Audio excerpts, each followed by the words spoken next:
Michael Mejía llegó a su mesa Ibagué procedente de Suiza tras haberse separado de su pareja. En el apartamento de su mamá montó este estudio y luego de ver la convocatoria que hizo Shakira para regalar su Lamborghini, se puso manos a la obra para realizar el video. Pues yo decidí participar porque yo soy un artista visionario, un director creativo y me di cuenta que tenía el potencial de ganar y con la fe de todo el trabajo que he hecho en mi vida, sabía que era muy posible lograr este sueño.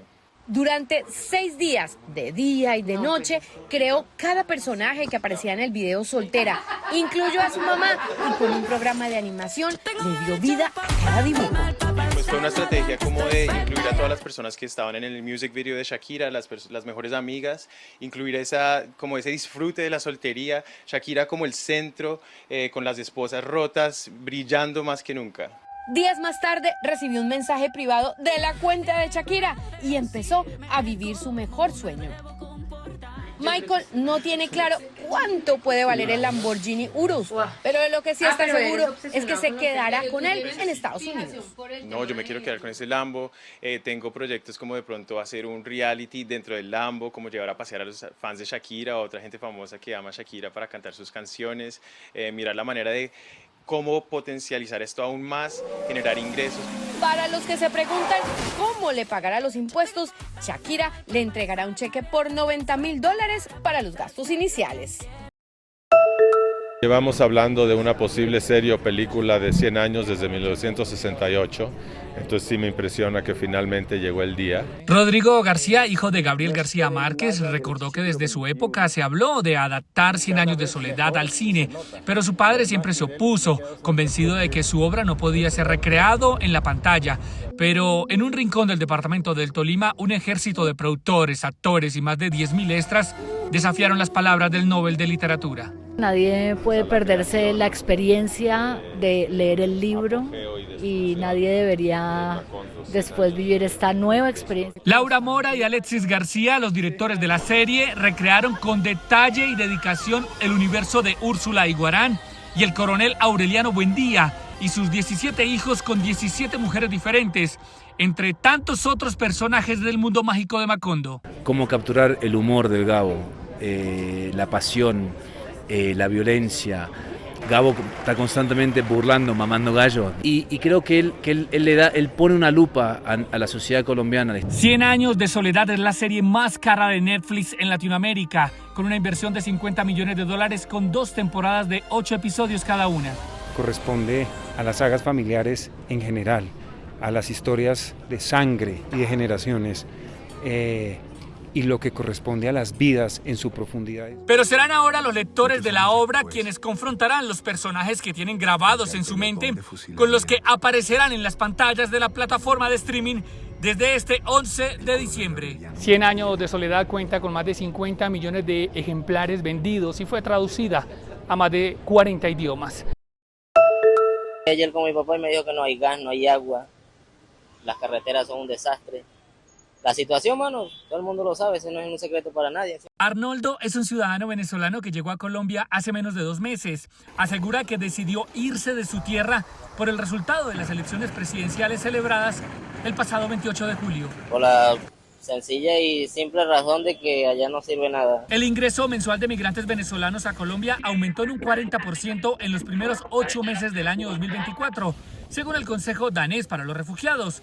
Los departamentos que reciben el mayor número de migrantes son Norte, Santander y La Guajira. Y en esta zona de La Guajira han entrado alrededor de 150,000 refugiados, migrantes venezolanos para esa zona que ubican ahí.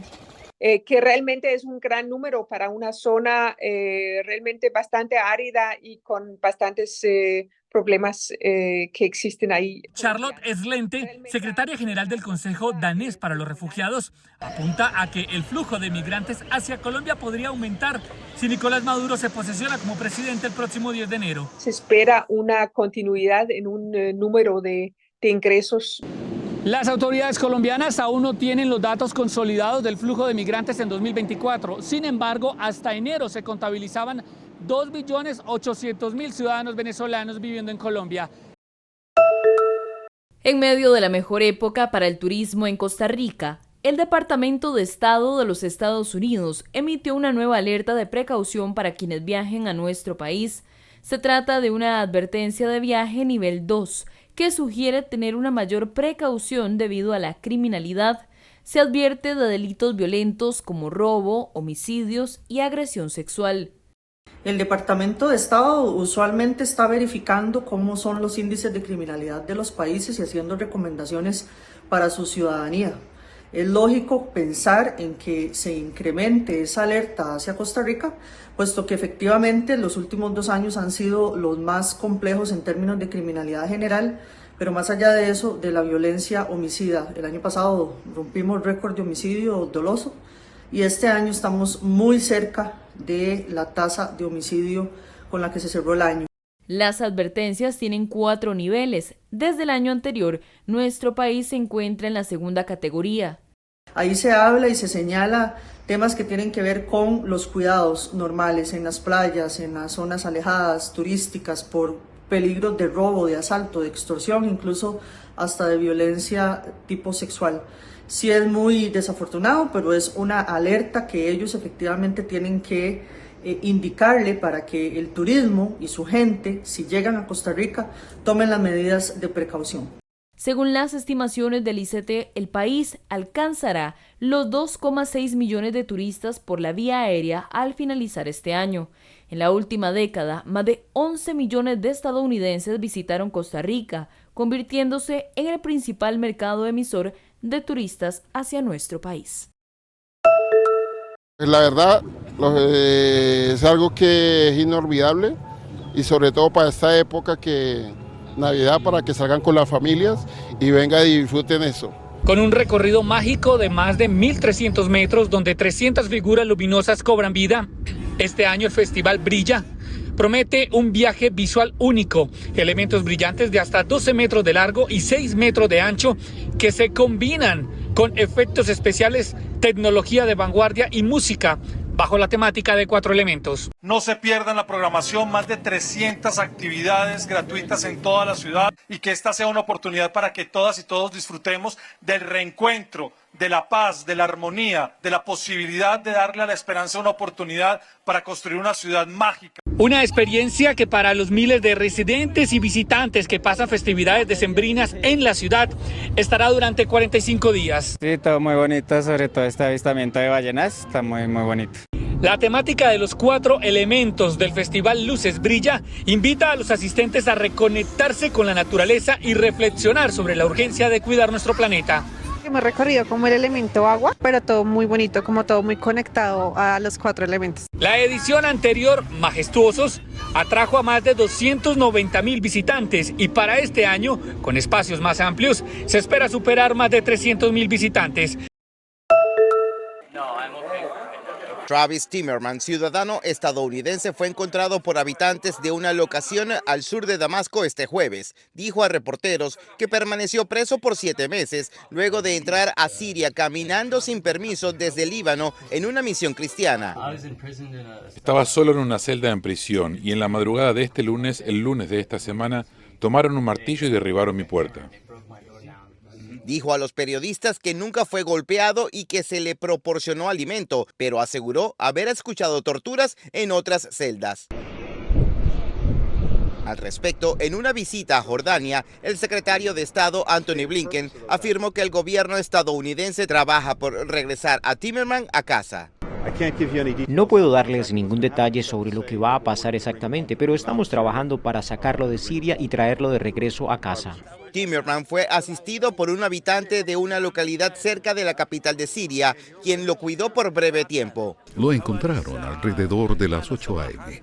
Venía de Sayida Seinaf y se dirigía hacia Al-Ziabiyeh, descalzo.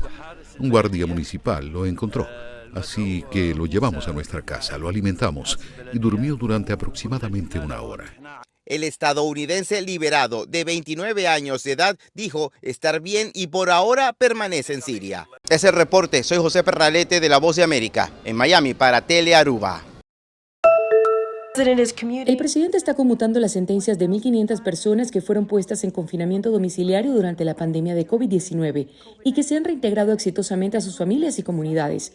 También indultó a 39 personas que fueron condenadas por delitos no violentos. El presidente Joe Biden aseguró en un comunicado que es un valor estadounidense dar segundas oportunidades. Como presidente tengo el gran privilegio de brindar misericordia a las personas que han demostrado remordimiento y rehabilitación, restaurando la oportunidad para que los estadounidenses participen en la vida diaria y contribuyan a sus comunidades.